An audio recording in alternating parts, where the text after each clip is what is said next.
예배를 준비하시는 마음으로 함께 찬양하겠습니다. 찬송가 324장입니다.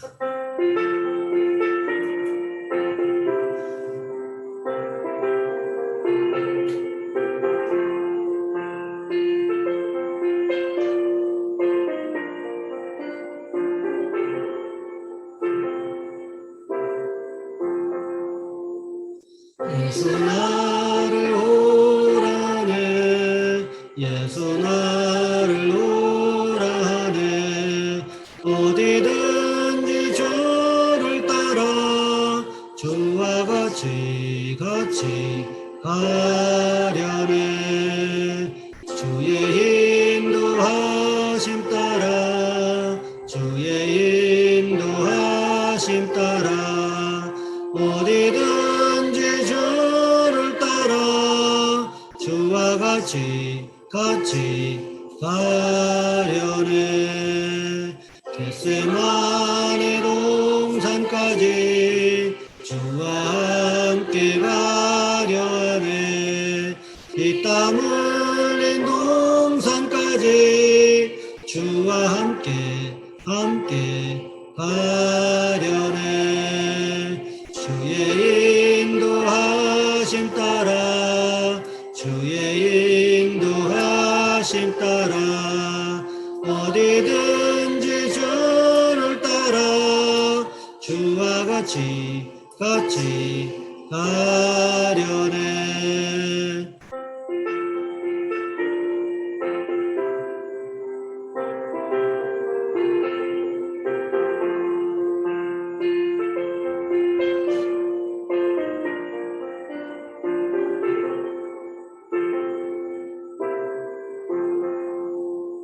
심판하실 자리까지 주와 함께 가려 하네.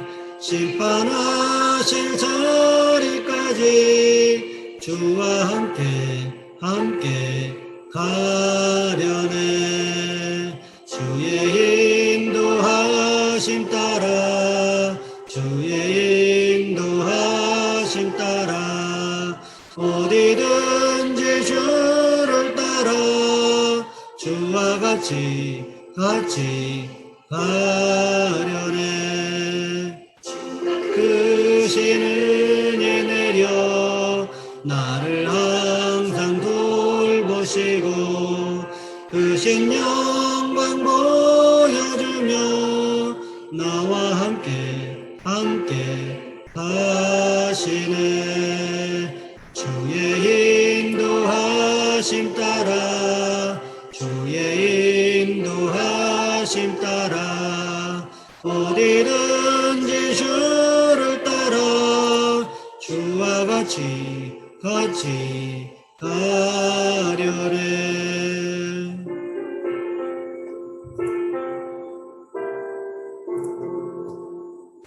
기도하겠습니다. 사랑의 하나님, 오늘 하루도 우리를 지키시고 보호하여 주심을 감사를 드립니다. 무사일 가운데에서도, 그리고 또한 코로나 팬데믹의 현상 가운데서도 우리의 직장과 사업장과 삶의 터전과 가정을 지켜주심을 감사를 드립니다.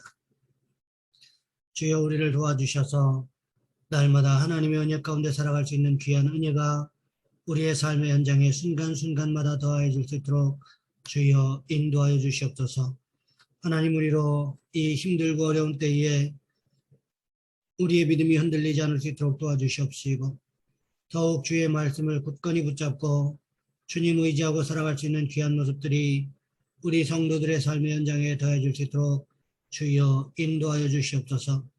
하나님, 또한 오늘 드려질 예배 가운데 함께 하시고 말씀이 깨달아지게 하시며 하나님, 그 말씀대로 우리가 또한 살기 위하여 노력할 수 있는, 기도할 수 있는 우리 모든 성도들 되어줄 수 있도록 주님 인도하여 주시옵소서. 우리 주님 예수 그리스도의 이름으로 감사하며 기도하옵나이다. 아멘.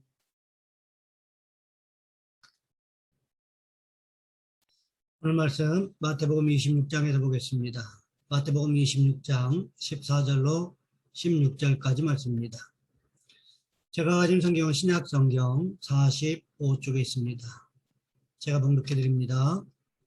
그때의 12 중에 하나인 가롯 유다라 하는 자가 대제사장들에게 가서 말하되 내가 예수를 너에게 넘겨주리니 얼마나 주려느냐 하니 그들이 은 30을 달아주거늘 그가 그때부터 예수를 넘겨줄 기회를 쳤더라. 아멘. 오늘 본문의 말씀을 가지고 가롯 유다라는 제목으로 함께 말씀을 살펴보겠습니다.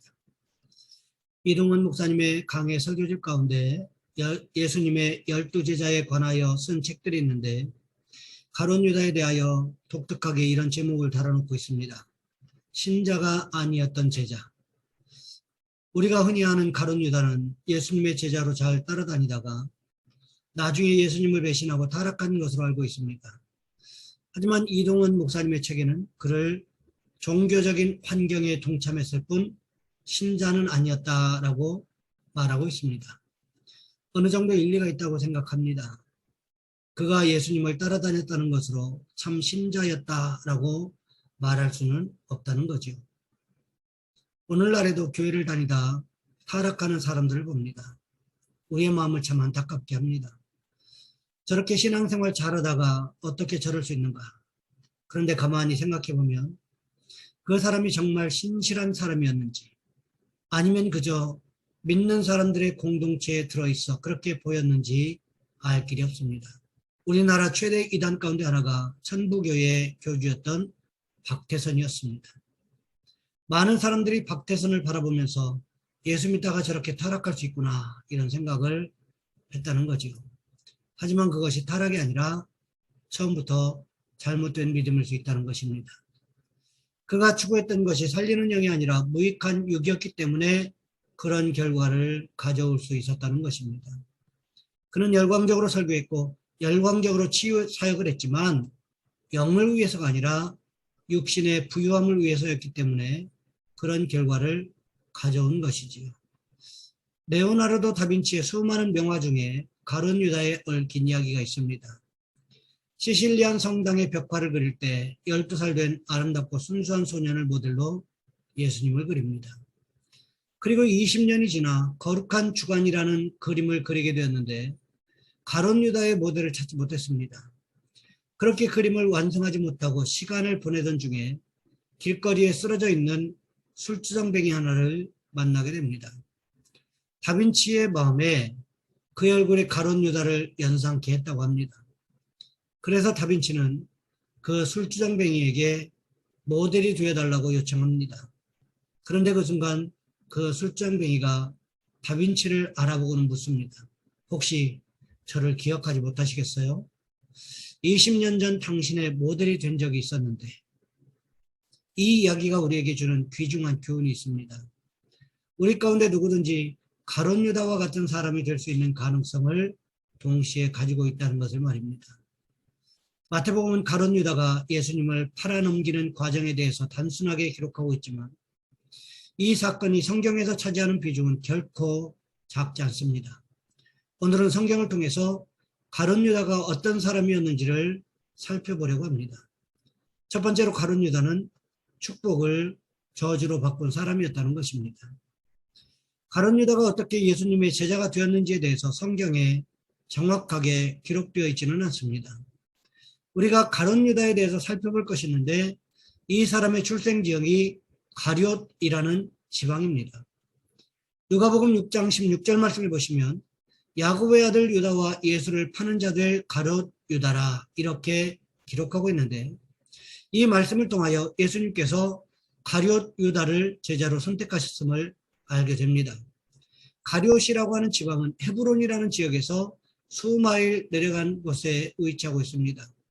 여호수아 15장 24절 말씀은 유다 지파가 점령했던 남방 마을 가운데 하나가 바로 가룟이라는 지역이었음을 기록하고 있습니다. 12제자 가운데 가룟 유다를 제외한 11제자는 다 갈릴리 지방 출신이었습니다. 그런데 유일하게 가룟 유다만이 갈릴리 출신이 아닌 제자였다는 거지요. 위클리프 성경사전에 보면 가룟 유다에 대해서 이렇게 소개하고 있습니다. 유다는 예수의 제자로 그의 추종자가 되었지만 예수를 그의 구주로 영접하지 않았다. 그는 예수를 랍비 정도로 생각했다. 유다에 대한 본질적인 소개가 아닌가 하는 생각이 들었습니다. 예수님의 제자로 선택받았지만 예수를 자신의 구주로 영접하지 않고 그저 랍비 정도로만 생각했던 사람. 가룟 유다가 예수님의 제자로 선택받았다고 하는 것은 대단한 축복이었습니다. 그렇지 않습니까? 예수님 살아계셨던 당시를 살아갔던 수많은 사람 가운데서 아무나 예수님의 제자가 되었습니까? 그렇지 않습니다. 예수님께서 밤이 맞도록 기도하신 후에 선택했던 제자들이 바로 12 제자들이었습니다. 그러니 12 제자로 선택되었다고 하는 것은 대단한 축복이었다는 거지요. 그런데 생각해 보시기 바랍니다. 나중에 가룟 유다는 어떤 역할을 감당하게 됩니까? 예수님을 은서른계의 대제사장과 백성의 장로들, 서기관들에게 팔아버리는 역할을 감당하게 됩니다. 예수님께서 이런 사실을 모른 채로 가룟 유다를 선택하셨을까요? 그렇지 않았을 것입니다. 그렇다면 왜 예수님께서 가룟 유다를 선택하셨을까요? 악한 것도 주님의 사역을 위해서 쓸모가 있음을 보여주시기 위해서였다는 것입니다. 그런데 주님께서 이 가룟 유다를 생각하기만 하면 얼마나 마음이 아프셨던지 어떻게 말씀하셨습니까? 마가복음 14장 21절 말씀을 보시면 이렇게 기록하고 있습니다. 인자는 자기에 대하여 기록된 대로 가거니와 인자를 파는 그 사람에게는 화가 있으리로다. 그 사람은 차라리 나지 아니하였더라면 자기에게 좋을 뻔하였느니라 하시니라. 예수님께서 가룟 유다를 얼마나 불쌍히 여기셨으면 이렇게 말씀하셨겠습니까? 그런데 우리가 여기에서 조심해야 할 것이 있습니다. 일부 어떤 사람들이 도마복음서가 진짜 문서라고 주장하는데 그 문서에 보면 예수님께서 가룟 유다를 찾아가서 자신을 팔아달라고 했다는 괴상망측한 말도 안 되는 이야기를 했다고 주장합니다. 그리고 어떤 분들은 가룟 유다의 운명이 예수님을 팔아야만 되는 운명이었기 때문에 그렇게 된 것 아니냐 이렇게 말씀하시는 분들도 계시는데 절대 그렇지 않다는 것입니다. 성경에 보시면 충분히 예수님께서 돌이킬 수 있는 기회까지도 주셨지만 가룟 유다는 주님께서 주신 축복의 기회를 자기 발로 걷어차버리는 바보 같은 행동을 했다는 거지요. 예수님의 제자로 선택되었다고 하는 것이 얼마나 큰 축복의 기회입니까? 하지만 가룟 유다는 축복의 기회를 자신의 발로 걷어차고는 저주를 향해서 걸어갔던 사람이었다는 것입니다. 생각해 보시기 바랍니다. 성격이 급했던 베드로는 실수가 많은 사람이었습니다. 행동에 실수가 많았고 말에 실수가 많았던 사람이었습니다. 우리가 생각해 보면 베드로가 훨씬 더 저주받기 좋은 환경 가운데 있었습니다. 하지만 베드로는 저주받을 환경에 가까웠음에도 불구하고 결국 무엇을 선택했습니까? 예수 그리스도를 선택했다는 거지요. 무슨 말입니까? 저주가 아닌 축복을 선택했다는 것입니다. 반면에 가룟 유다를 보시기 바랍니다. 그가 예수님의 제자로 부름받은 것은 일생일대의 축복의 기회였습니다. 하지만 가룟 유다는 예수님을 버리고 돈을 선택했다는 것입니다. 무슨 뜻입니까? 축복이 아닌 저주를 선택했다는 것입니다. 우리는 어떻습니까? 우리가 예수를 알고 믿는다고 하는 것이 축복이라는 것을 기억하셔야 합니다. 세상의 그 어떤 것보다도 예수님이 귀중하다고 고백할 수 있는 믿음이 축복이라는 것을 기억하셔야 합니다. 그렇기 때문에 우리가 가룟 유다에게 배워야 할 것은 축복을 저주로 바꾸면 안 된다는 것입니다. 바라기는 우리 모두가 오직 복의 근원 되시는 예수님만 선택하고 따라가는 축복이 있으시기를 주님의 이름으로 부탁을 드립니다. 두 번째로 가룟 유다는 탐욕으로 가득 차 있었던 사람이었다는 것입니다. 오늘 본문 바로 앞에 무슨 사건이 있었습니까? 나사로의 동생 마리아가 향유 옥합을 깨뜨리는 사건이 있었습니다. 노동자 1년 품삯에 해당하는 고가의 향유 옥합을 깨뜨려 예수님의 머리와 발에 붓고는 머리털로 씻는 일을 했습니다.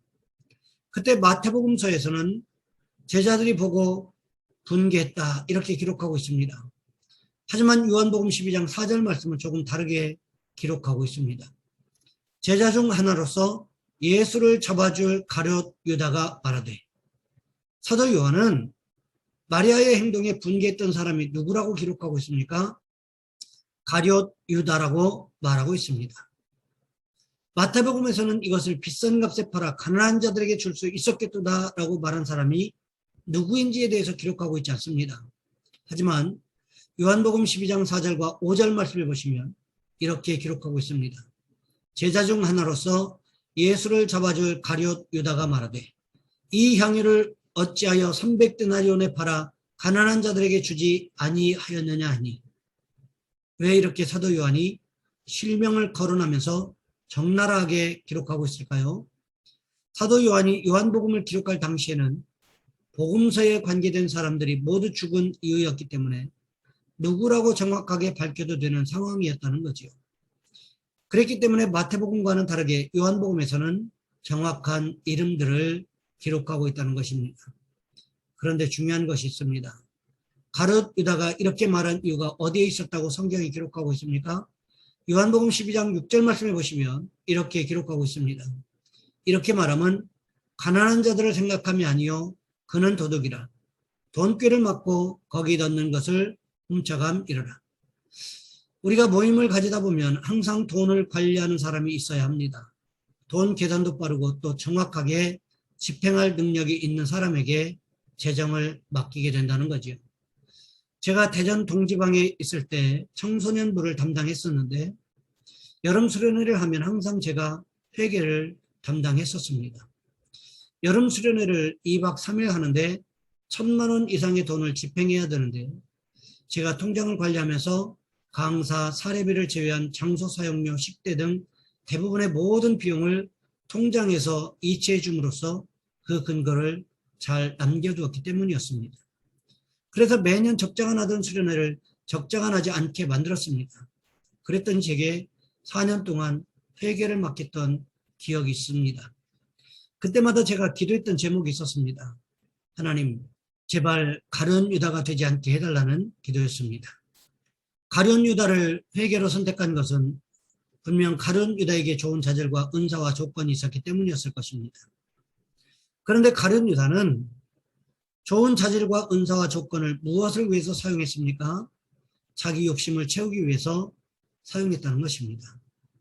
예수님은 가룟 유다의 모습을 알고 계셨다는 거지요. 그러하게 요한복음 12장 6절 말씀에서 그는 도둑이라고 정확하게 기록하고 있었다는 것입니다. 왜 이런 일이 있었을까요?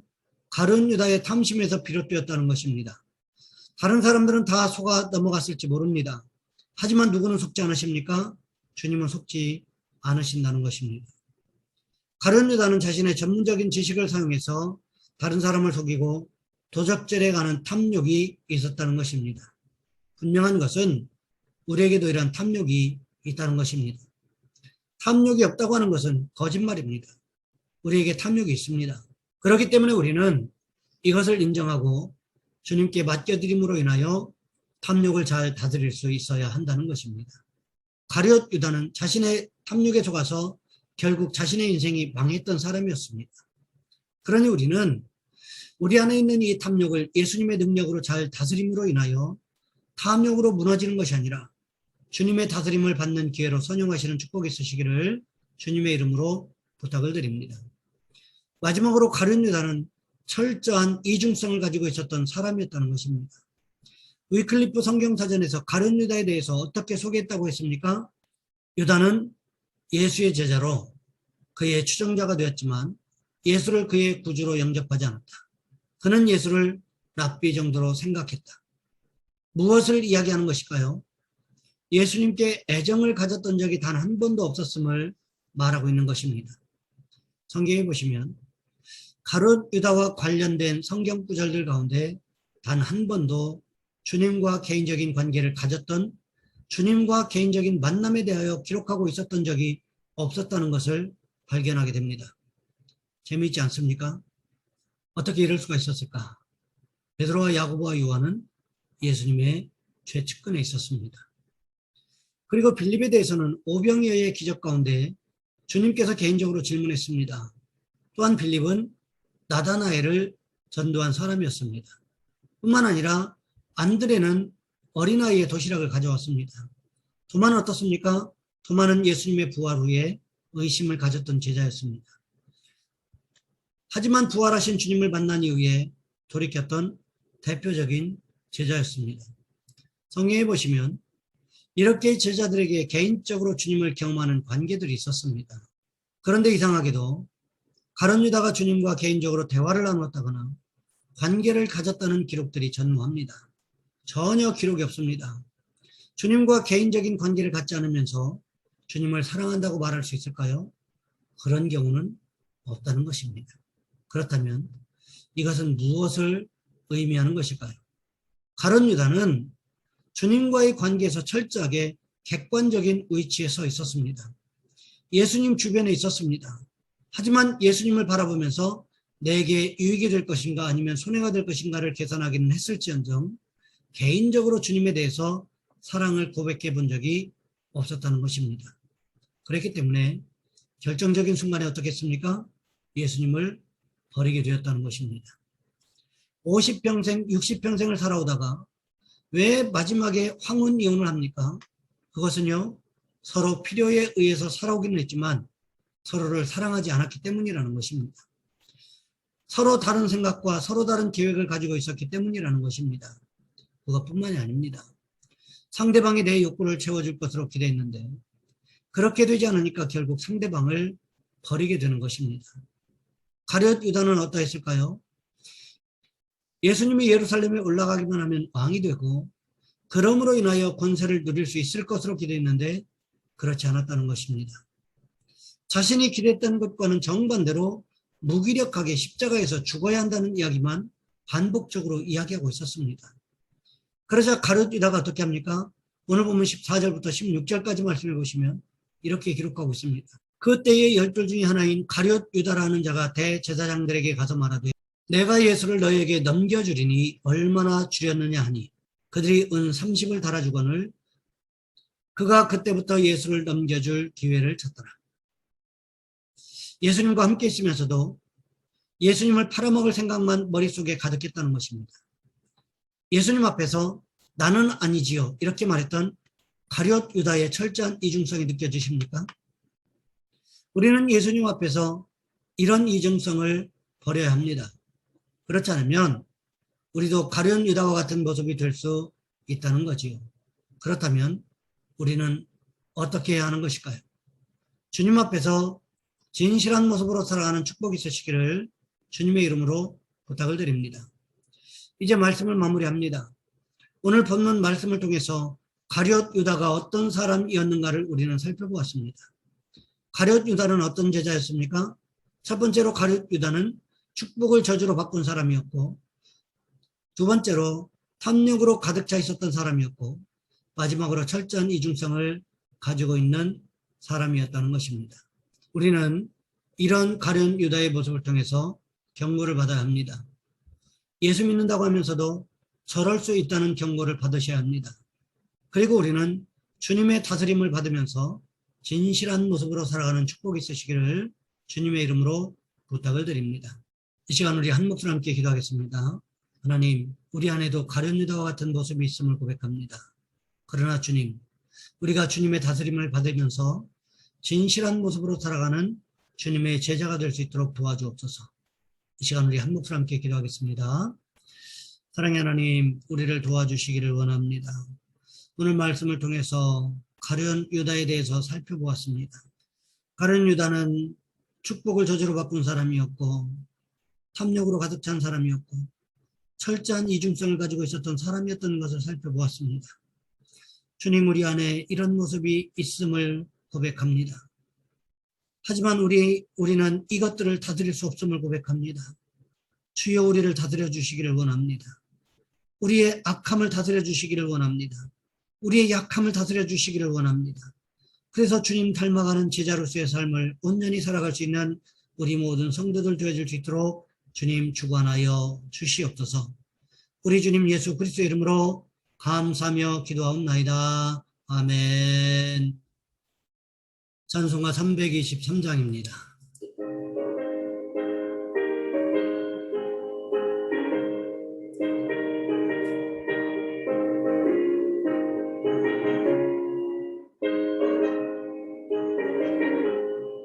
푸른 바다 나선이고 어디든지 가오리다.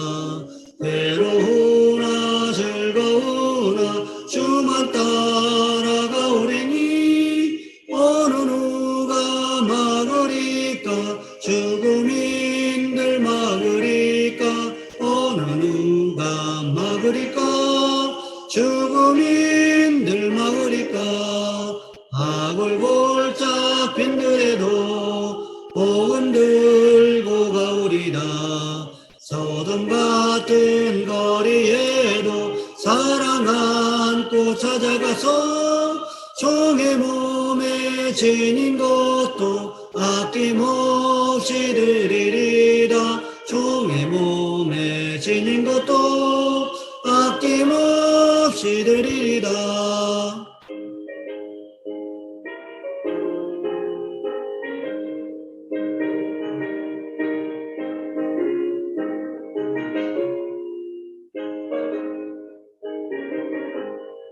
존귀 영광 모든 권세 주님 홀로 받으소서. 멸시천대 십자가는 제가 지고 가오리다. 이름 없이 빛도 없이 감사하며 섬기리라. 이름 없이 빛도 없이 감사하며 섬기리라.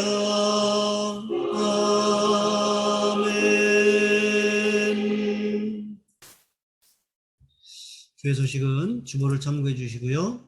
주기도문 하심으로 예배 마치겠습니다.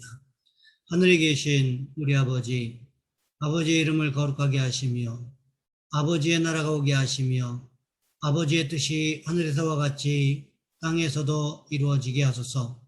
오늘 우리에게 일용할 양식을 주시고 우리가 우리에게 잘못한 사람을 용서하여 준 것 같이 우리 죄를 용서하여 주시고 우리를 시험에 빠지지 않게 하시고 악에서 구하소서. 나라와 권능과 영광이 영원히 아버지의 것입니다. 아멘.